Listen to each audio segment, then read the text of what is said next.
Welcome! And today we'll dive into a couple of great entitled parent stories and their reactions.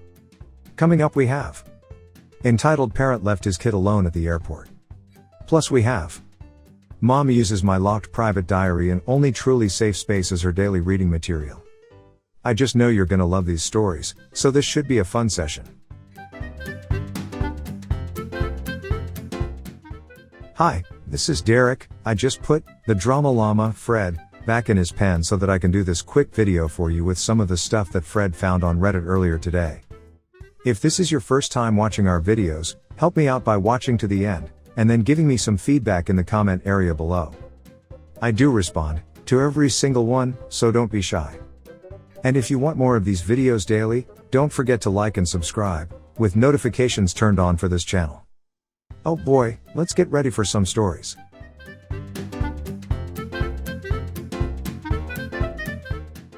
Miss Shane posted. Entitled parent left his kid alone at the airport. Back when I used to work at an airport, I often dealt with kids traveling without parents.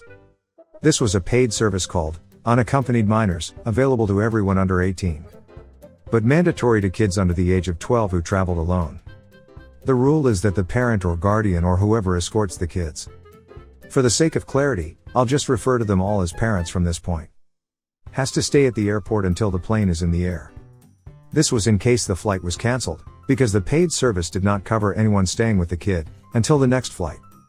The most extreme case would obviously be that there'd be no flight available that day anymore. In which case the kid would have to go home and come back the next day. Obviously, most parents were fine with going to the gate with their kids and staying until the very last minute. In all my years, I only had trouble with one entitled dad. He came to the business counter with his child, which was already a big no-no, as checking in unsupervised kids takes longer than average. And the business counter was, well, supposed to be a fast lane for business class and high-tier passengers. The dad shows his own gold card, so I bit back my annoyance, and asked the person next to me to check in my queue until I was done. I gave the dad all the forms he had to fill, which already annoyed him. The kid was obviously under 10 and seemed very sweet. She looked relaxed and I guessed she had done this plenty of times. Over the years, you learn to spot the ones who were not accustomed to traveling alone. The dad gave me back the forms and asked, "So, where do I leave her?" I got a bit confused but told him, like always, that he had to stay at the airport until the plane was in the air. Entitled dad. What? No. I paid for her to be accompanied.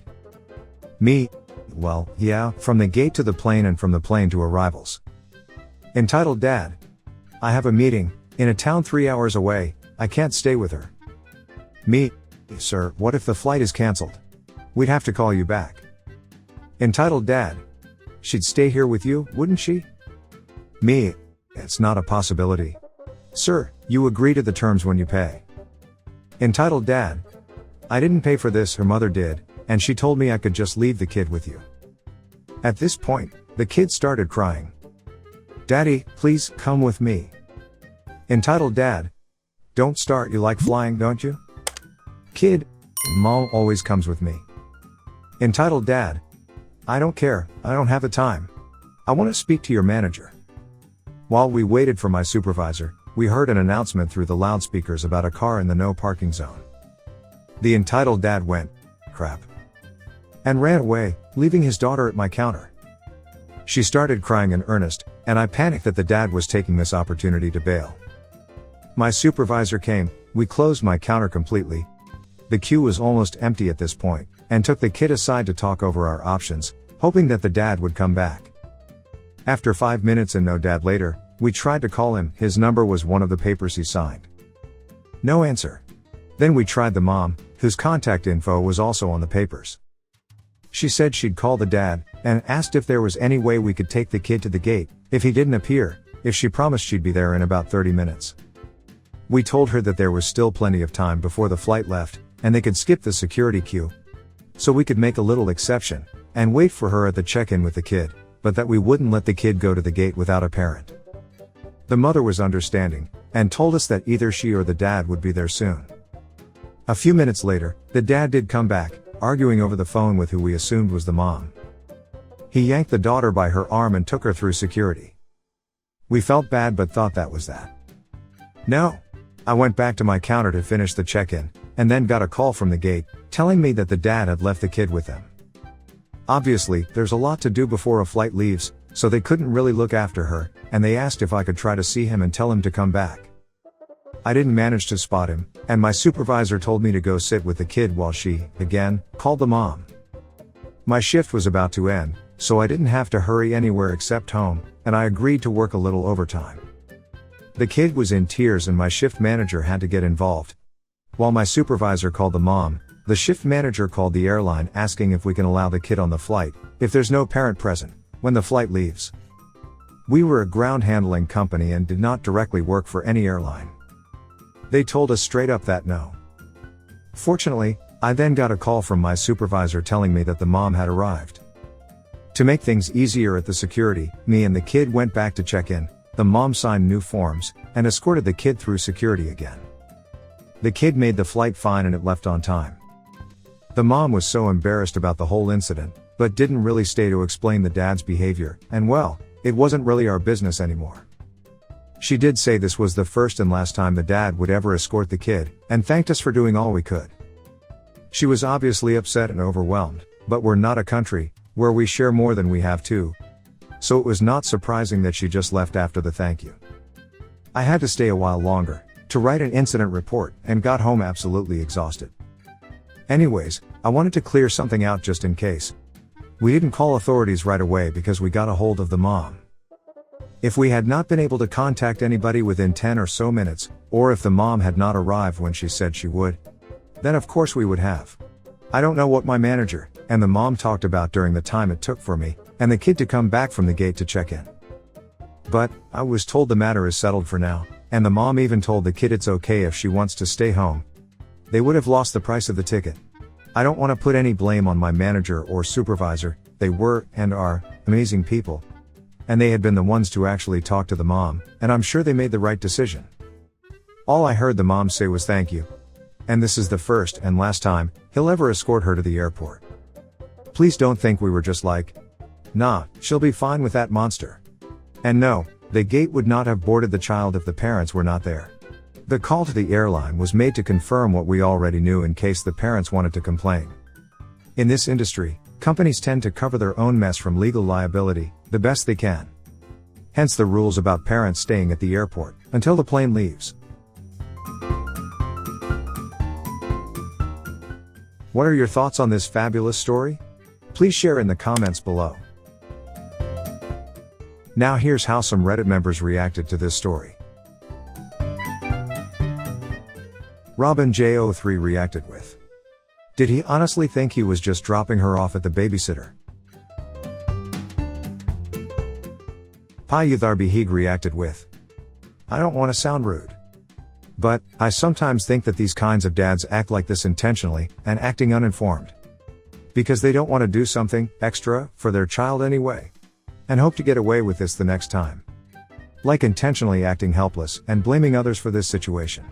I've worked in the security branch and often saw this kind of behavior. I don't have the time for them. I have an appointment in 5 minutes. It's your duty to do this. Etc. What a bunch of great reactions. Now on to the next story posted by Yatu Sabes. Titled, Mom uses my locked private diary and only truly safe space as her daily reading material. When I was a preteen, my mom gifted me a diary with a tiny lock and keys. I hid the keys, taped them in hidden places, and began using it almost immediately. I was a bookworm and loved reading and writing. I was also quite neglected as a child, so my diary was the only place I could express myself and feel heard. I'd read my last entries, and that allowed me to reflect on my own thoughts and actions. And learn from past situations. It was honestly really great for my mental health. For a time, my mood and mental health improved. Time passed. I couldn't tell you how long. Probably a few months. Shortly after I wrote an entry talking about my first wet dream. A few seconds of feet peeking out of bedsheets, nothing truly NSFW. My mom got furious at me and confronted me, full on screaming. She sat me in the living room, as she towered over me, screaming at my face. Asking me if I thought this was normal, that I was having depraved thoughts. No, child, my age should have, for a preteen? Really? It was actually perfectly normal, that I had promised no sex before marriage when I was 5 years old. And that this was clearly going against my word, that I was, etc. I tried to defend myself at first and protest, not understanding how she even knew about it. But she took out the unlocked diary as proof of my depravity, and my attempts at defending myself, it was just a dream, just fueled her anger more. I sat there silently crying, answering quietly whatever she wanted me to say, to whatever she asked. Because nothing else would stop her escalation of screaming. I felt betrayed. My locked diary was my only safe place in that home. I was careful with what I wrote in my diary after that incident and set a few tests to check if I was still having my locked diary read without my knowledge or consent. I did this by writing about innocuous incidents, in a way that could have sounded like it was more than it was, knowing it would prompt questions out of curiosity. Every time. It didn't take more than 2 days for the questions to come. Turns out, she'd hunt for my diary's keys and read it regularly. Needless to say, I stopped using my diary. My only breathing space had been turned against me. I significantly closed myself off from everyone. I felt if even my diary could betray me, then people even less. It was hard not writing. I no longer had an outlet for emotional or psychological relief. But I really couldn't trust anything anymore. After a week or two without any new entries, Mom asked why I had stopped using my diary. If I had dared, I'd have rolled my eyes and asked, "Why do you think?" But I knew better than to attract attention to myself, and simply said I had lost interest in such a thing.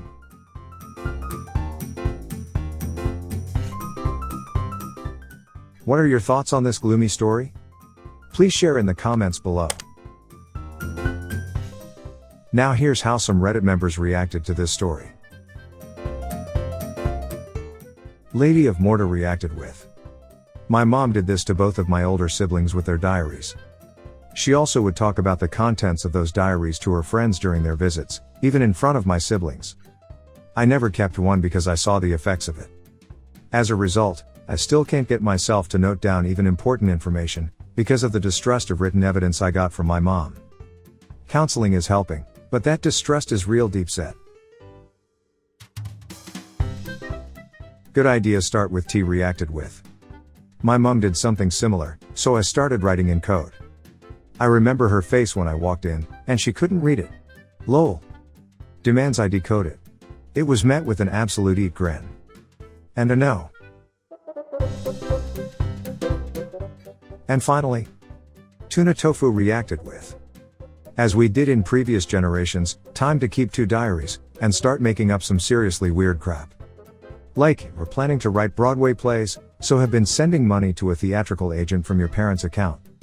They will lose their damn minds looking for the transactions. Write about kids who don't exist. Go into graphic detail about dissecting a frog or pig heart, etc. Make it not worth their while. Or just plain boring stuff. Had tacos for lunch. Shrank my socks doing laundry. Lol."